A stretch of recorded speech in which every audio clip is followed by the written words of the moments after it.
Hello, American Literature students. Welcome to the second week of our B term of the summer 2016 semester. All right, so you're still working on the creation stories, the Native American creation stories, and the due date on that is tonight on Tuesday. Now, the reason why I made that due date when I did is because I know that some of you are going to be having. Sorry, my two dogs are back here playing. But the reason why I made the due date on Tuesday is because I knew that some of you were going to order the book through the mail, and that it may take a little bit of time to get it. Of course, naturally, my inbox is full of emails saying, "Oh, I haven't got the book yet." Well, I understand that. That's why I made the due date when I did, so that you could get the book. These readings are not very long. It won't take you very long to get through them. And then all you got to do is just answer the one question in the creation stories. If you don't get the book until say tomorrow, which is Wednesday, just send me an email saying I got the book on Wednesday, and then I'll go from there. But I've got all these students panicking because they don't have the books yet, and I need you to understand that I know that the books are coming in the mail. I know that sometimes it takes a little bit of time, so don't panic so much. All right. So then by next Monday, I'm also going to have you have done a second paper, which is going to be on the early exploration. And we're going to be reading the works of explorers Christopher Columbus, the saga of Eric the Red, who was a Viking, Amerigo Vespucci. Amerigo Vespucci is interesting because he is actually the man that America is named after. So when you hear the United States of America, it was Amerigo Vespucci that was given the name, or that gave the name to that. Alvar Nunez Cabeza de Vaca, he's an interesting one. He's going to live with the natives for a little while. And then he's going to end up running into some slave hunters, if I remember correctly. Cabeza de Vaca is also interesting, by the way, because that means cow's head in Spanish. And then Sir Walter Raleigh. And he's going to talk about how this new world, even though it wasn't really new, the North American continent's been around forever, just like the European continent has, but this new world is a land of opportunity. So, your topics for this paper, and you're going to get to choose one of these topics. I've given you 5 topics to choose from. And I want you to use a minimum of 3 of your sources. You can't just pick one of these little three-page readings and write your whole paper on that. I want to know that you've read everything. So you're going to need a minimum of 3. I don't think it's likely you're going to be using all 5 of them in any of these. Is it 5 or 4 I've got here? 1, 2, 3, 5.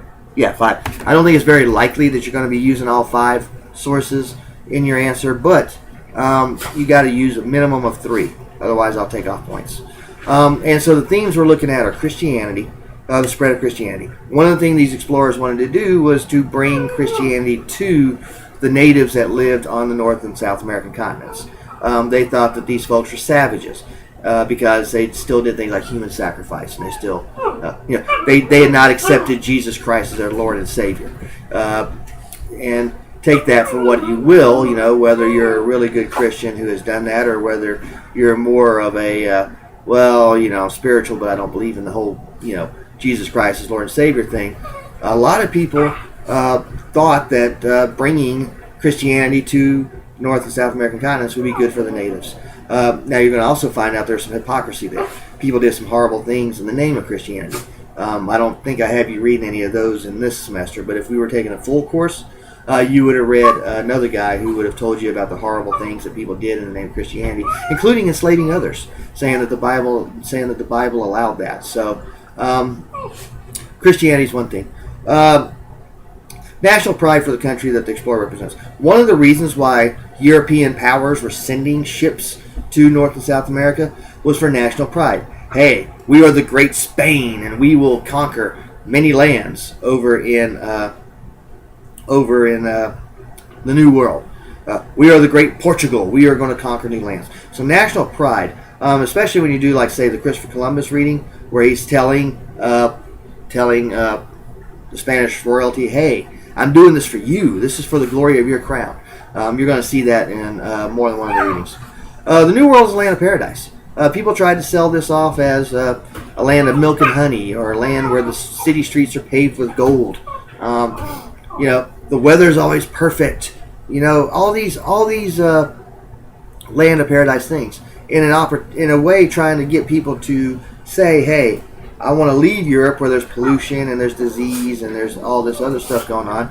And we'll go over here to this wonderful place where we can just sit in our houses and reach out the window and pick an orange off an orange tree and just eat it right there. New World is a land of opportunity, and Sir Walter Raleigh is really going to speak to this, but others are going to as well. And the New World was seen as a world where if you were willing to come over and work hard, you could own your own land and you could, grow your own food and you could live on your own freely. Because there was a lot of crowding going on in some of the cities in Europe at the time, and people there were starving because there just wasn't enough food. People there were getting sick because of the close quarters. They didn't understand germs yet, but they knew that people were getting sicker in the cities than they were out in the country. So America was seen as this land of opportunity where you could own your own land, or you could you could survive on your own and not have to deal with all the problems that came with living in the cities or living in the old world. And then descriptions of the natives of the New World. None of these authors are going to be very flattering in their descriptions of the natives they find there. So they find this new land, and everything's wonderful except there are people on the land. Oh my gosh, what do we do about these people? Cabeza de Vaca talks about how they're completely naked. They're not wearing clothes. How can these people stand and walk around, immodestly like this? So the way the people are described, the natives are described, as also an issue to look at here. So some of you, I think 6 of you have already turned in your first paper. So really all you got to worry about is the second week's readings. If you haven't gotten your book yet, again, I know that. That's why I didn't make last week's paper due last week. That's why I made it due tonight. Hopefully when you get home, UPS will have already dropped the book off, or USPS, whichever one your book is being delivered to you through. So remember, this is a 5-week class, so we're moving at warp speed. We're still not getting as far as we would if it were, say, an 8-week class. But we're trying to cover as much ground as we can. With that in mind, I hope you enjoyed this week's readings, and I look forward to reading your creation story papers and reading your papers on what the explorers were saying about the New World.